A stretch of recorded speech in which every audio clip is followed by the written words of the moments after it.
أشهد أن لا إله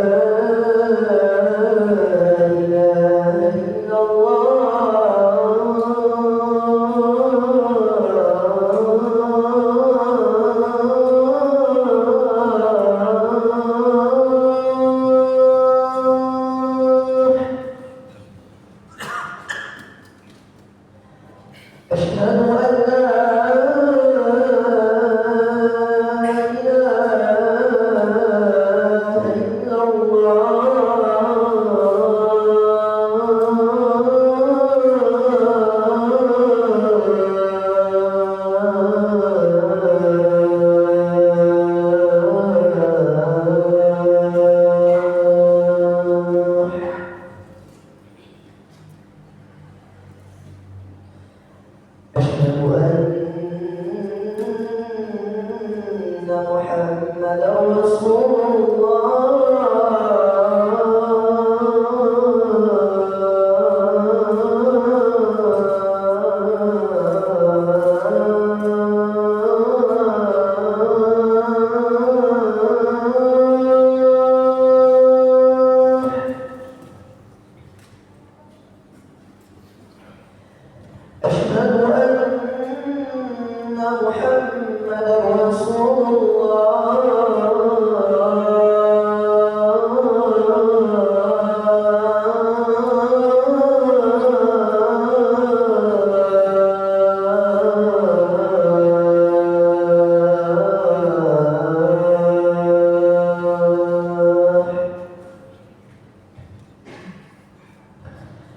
حي على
Alhamdulillah Rabbil Alamin. Wassalatu wassalamu ala al-mabu'uthi rahmatan lil alamin wa ala alihi wa ashabihi ajma'in. Subhanaka la ilma lana illa ma 'allamtana innaka antal alimul hakim. Asyhadu an la ilaha illallah wahdahu la syarika lahu wa asyhadu anna Muhammadan 'abduhu wa rasuluh wa sayyuhu wa habibuhu wa khaliluhu alladhi balagha ar-risalata wa 'adda al-amana wa kashafa al-ummah wa jahada fi sabili haqqihi hatta ataahu al-yaqin. Fa ya 'ibadallah أوصيكم وإياي بتقوى الله فقد فاز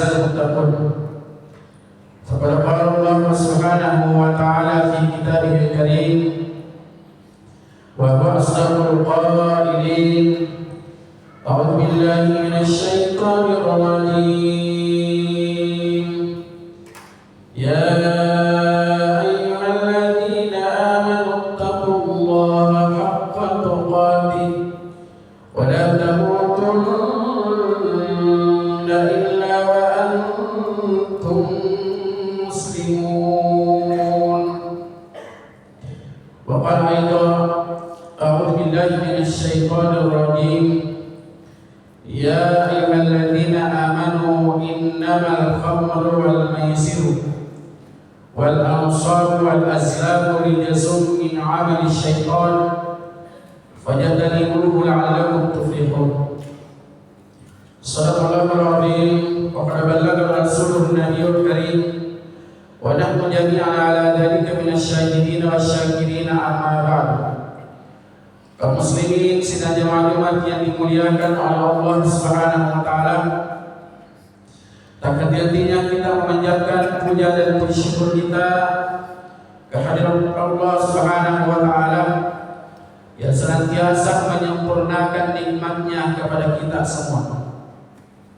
Jemaah Jumat yang dimuliakan oleh Allah Subhanahu wa taala, begitu pula tak luput kita kirimkan salam dan taslim kepada junjungan kita Nabi Allah Muhammad sallallahu alaihi wasallam. Semoga senantiasa mendapatkan tempat yang paling mulia di sisi Allah Subhanahu wa taala. Jemaah Jumat yang dimuliakan oleh Allah Subhanahu wa taala, perkenankan di waktu yang sangat singkat ini saya akan mengangkat judul khutbah tentang pengharaman khamar dan judi dan dampak atau dampaknya dalam kehidupan sosial. Jemaah Jumat yang dimuliakan oleh Allah Subhanahu wa taala,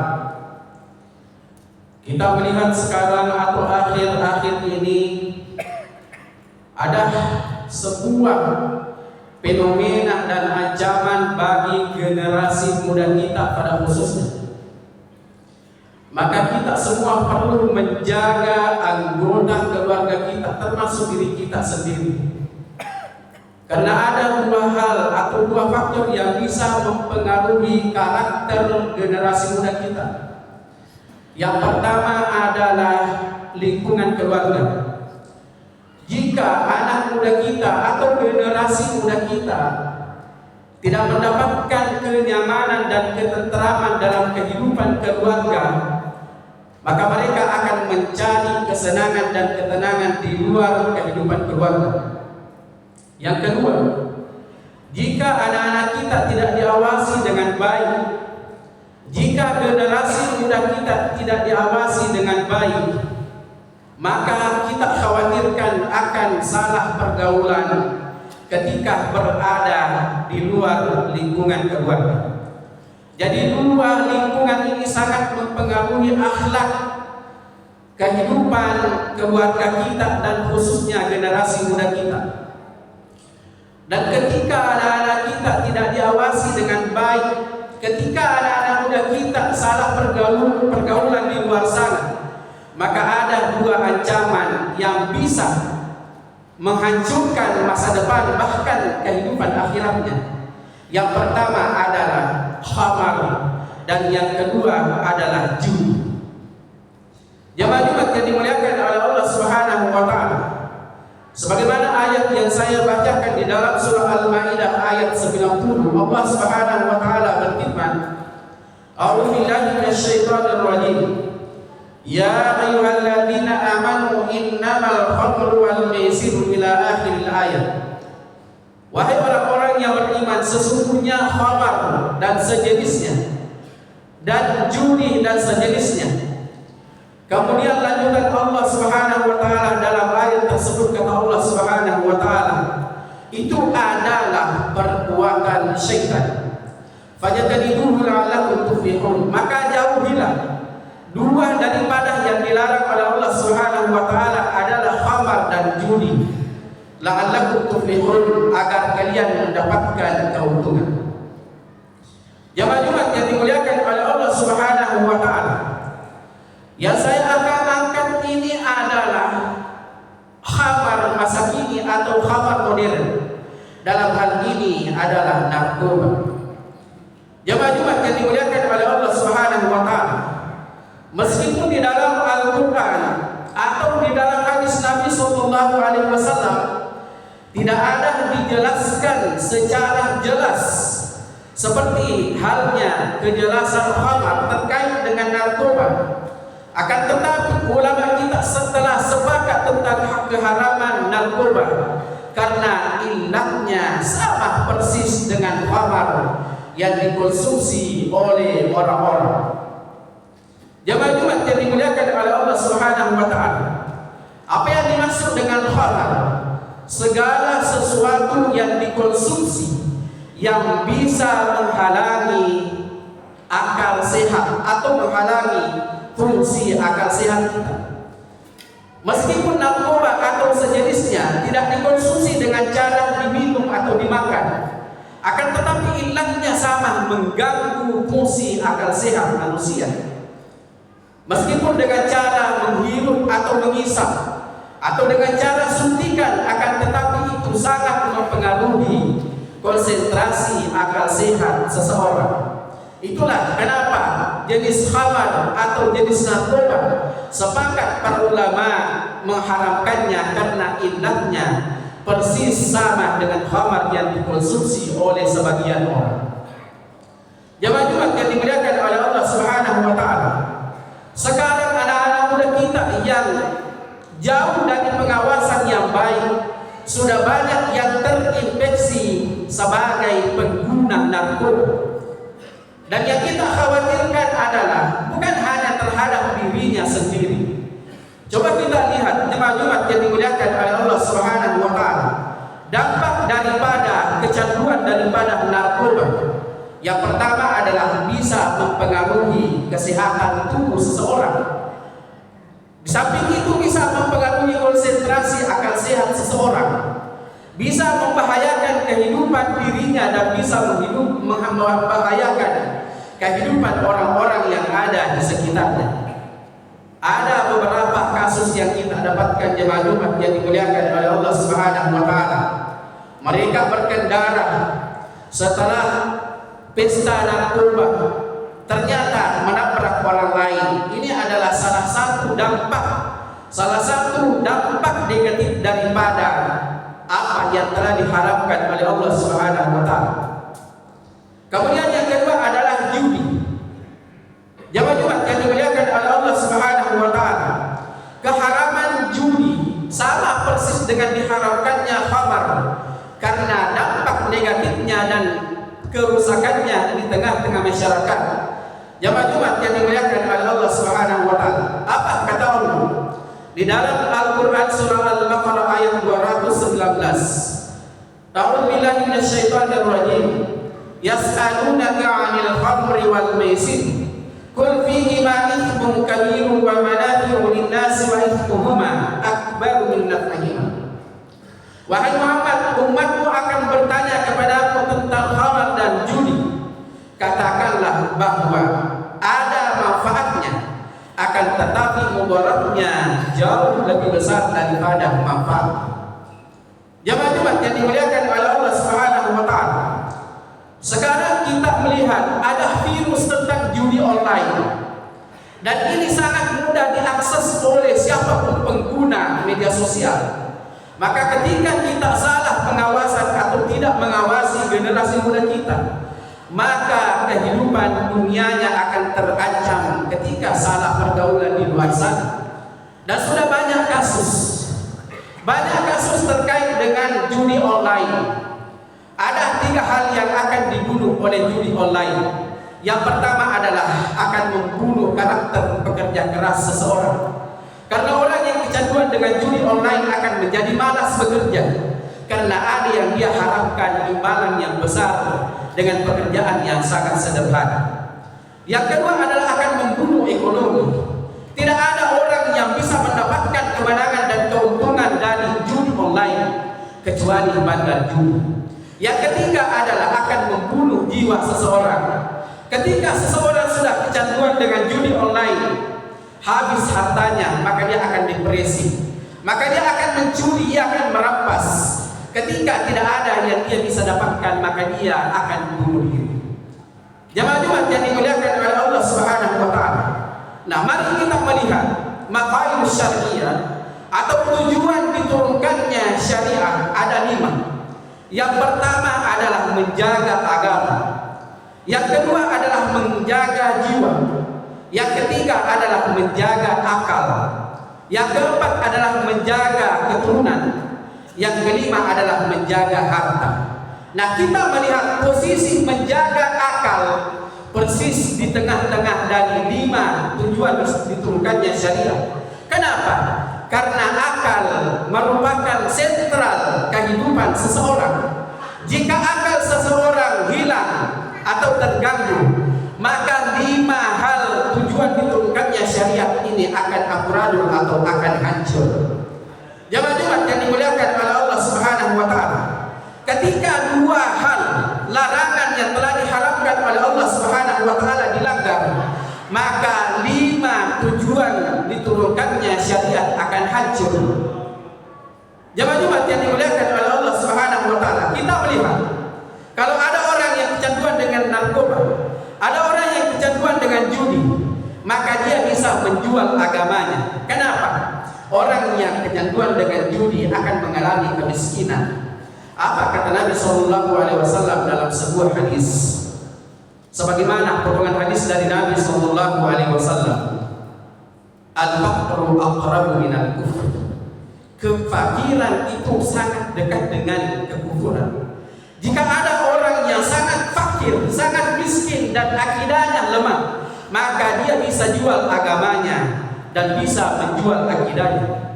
Yang kedua, jika ada orang yang kecanduan narkoba dengan judi, maka dia akan kehilangan keseimbangan dan dia akan kehilangan jiwa. Kemudian dia akan kehilangan akal karena terganggu fungsi akal sehatnya. Kalau ada orang kecanduan judi dan narkoba, maka dia tidak akan bisa menjaga hartanya. Jika ada orang yang kecanduan judi dan narkoba, maka dia tidak akan bisa menjaga keluarganya dari segi ekonominya. Jamaah Jumat yang dimuliakan oleh Allah Subhanahu wa taala. Sebagai kesimpulan dalam khutbah singkat kita di siang hari ini, mari kita merenungi firman Allah Subhanahu wa taala di dalam surah At-Tahrim ayat 6. A'udzubillahi minasyaitonir rajim. Ya ayyuhalladzina amanu qu anfusakum wa ahlikum nar. Ila akhir ayat. Wahai orang-orang yang beriman, jika kita betul-betul beriman, maka jangan hanya kita memikirkan ibadah kita sendiri. Jangan menjadi orang yang saleh dan egois, tapi mari kita menjaga diri kita, menjaga keluarga kita, kata Allah Subhanahu wa taala, dari api neraka yang bahan bakarnya adalah manusia dan jin, karena kedurhakaannya atau sangat durhaka kepada Allah Subhanahu wa taala. Jemaah Jumat yang dimuliakan oleh Allah Subhanahu wa taala, mudah-mudahan dalam khutbah singkat kita di siang hari ini ada yang bisa kita ambil sebagai bahan renungan. Bisa kita menjadi orang sebagai pelopor daripada mencegah kemungkaran. Mari kita mencegah kemungkaran mulai dari lingkungan diri kita, lingkungan keluarga, dan lingkungan sosial kita. Alangkah indahnya hidup kita ini jika kita jauh dari hal-hal yang telah diharapkan oleh Allah Subhanahu wa taala, yang telah dipastikan mudaratnya, tapi ternyata masih banyak di luar sana yang tidak menggunakan akal sehatnya. Mari kita berdoa kepada Allah Subhanahu wa taala.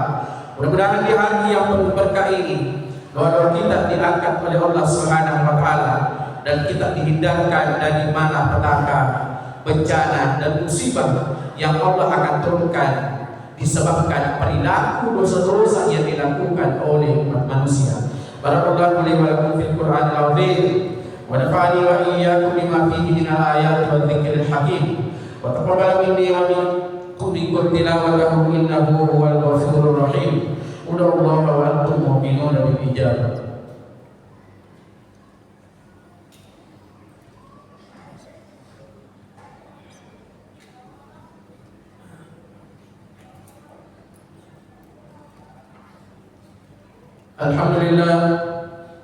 الحمد لله الذي جعل التقوى لباس الصالحين. نحمده سبحانه وتعالى حمد عبد معترف بصدق اليقين. أشهد أن لا إله إلا الله وحده لا شريك له، وأشهد أن محمدا عبده ورسوله. أما بعد، فيا عباد الله، أوصيكم وإياي بتقوى الله فقد فاز المتقون. فقد قال الله سبحانه وتعالى في كتابه الكريم وهو أصدق القائلين: أعوذ بالله من الشيطان الرجيم. يا أيها الذين آمنوا اتقوا الله ولتنظر نفس ما قدمت لغد واتقوا الله إن الله خبير بما تعملون. واعلموا أن الله أمركم بأمر بدأ فيه بنفسه وثنى بملائكته وكرسه. فقال تعالى: أعوذ بالله من الشيطان الرجيم. إن الله وملائكته يصلون على النبي يا أيها الذين آمنوا صلوا عليه وسلموا تسليما. اللهم صل وسلم وبارك على سيدنا محمد وعلى آله وأصحابه أجمعين. اللهم اغفر للمسلمين والمسلمات والمؤمنين والمؤمنات الأحياء منهم والأموات إنك سميع قريب مجيب دعوات قاضي الحاجات يا أرحم الراحمين. اللهم اغفر لنا ذنوبنا وإسرافنا في أمرنا وثبت أقدامنا وانصرنا على القوم الكافرين. اللهم اصلح لنا ديننا التي هي عصمة أمرنا، واصلح لنا دنيانا التي فيها معاشنا، واصلح لنا آخرتنا التي إليها معادنا، واجعل الحياة زيادة لنا في كل خير، واجعل الموت راحة لنا من كل شر. اللهم لا تجعل الدنيا أكبر همنا ولا مبلغ علمنا ولا إلى النار مصيرنا. اللهم توفنا مسلما والحقنا بالصالحين. ربنا لا تزغ قلوبنا بعد إذ هديتنا وهب لنا من لدنك رحمة إنك أنت الوهاب. ربنا آتنا في الدنيا حسنة وفي الآخرة حسنة وقنا عذاب النار. عباد الله، إن الله يأمر بالعدل والإحسان وإيتاء ذي القربى وينهى عن الفحشاء والمنكر والبغي يعظكم لعلكم تذكرون. فاذكروا الله العظيم يذكركم واشكروه على نعمه يزدكم ولذكر الله أكبر والله يعلم ما تصنعون. أقم الصلاة إن الصلاة كانت على المؤمنين كتابا موقوتا.